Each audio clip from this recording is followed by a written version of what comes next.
திருவண்ணாமலைக்கு வருகிற பக்தர்கள் திருவண்ணாமலையுடைய உண்மையான அந்த அதிர்வை உள்வாங்குவதற்கு, உண்மையான அந்த பயனை அடைவதற்கு ஒரு தகவல், அது நிறைய பேர், லட்சக்கணக்கான கோடிக்கணக்கான மக்கள் செய்யாமல் இருக்கிறார்கள் என்பதை கவனித்து பார்த்ததற்கு பிறகு இந்த தகவலை தர வேண்டும் என்று தோன்றுகிறது. திருவண்ணாமலைக்கு வருகிறீர்கள், கிரிவலம் சுற்றுகிறீர்கள், திரும்பி வீட்டுக்கு போகும்போது ஒரு விஷயம் பண்ணணும், அதை நீங்க எல்லாம் செய்வதில்லை, சொல்லணும் போல தோணுது.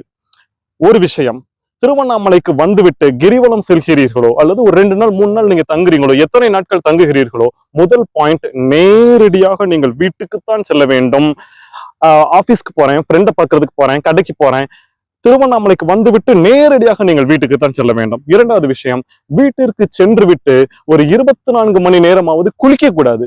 3வது விஷயம், வீட்டிற்கு சென்றவுடன் முடிந்தவரை படுத்து உறங்கிவிட வேண்டும். அது இரவோ பகலாக இருந்தாலுமே படுத்து உறங்கிவிட வேண்டும். இது ஏன் தெரியுமா? திருவண்ணாமலைக்கு வந்துவிட்டு நீங்கள் அந்த வைப்ரேஷனை நீங்கள் எடுத்துக்கொண்டு நீங்கள் வீட்டிற்கு சென்ற பிறகு அந்த வைப்ரேஷன் வீட்டுக்குள்ளே செல்ல வேண்டும். வீட்டில் இருக்கிற மக்கள் பயன்படுவதற்கு அது செல்ல வேண்டும் என்பதனால் அது வீட்டிலே நீங்கள் படுக்க வேண்டும், வீட்டிற்குத்தான் செல்ல வேண்டும், உறங்க வேண்டும், குளிக்க கூடாது என்கிற விஷயங்களை மனதில் வைத்துக் கொள்ளுங்கள். இதை செய்யுங்கள், பயனடையுங்கள். நன்றி.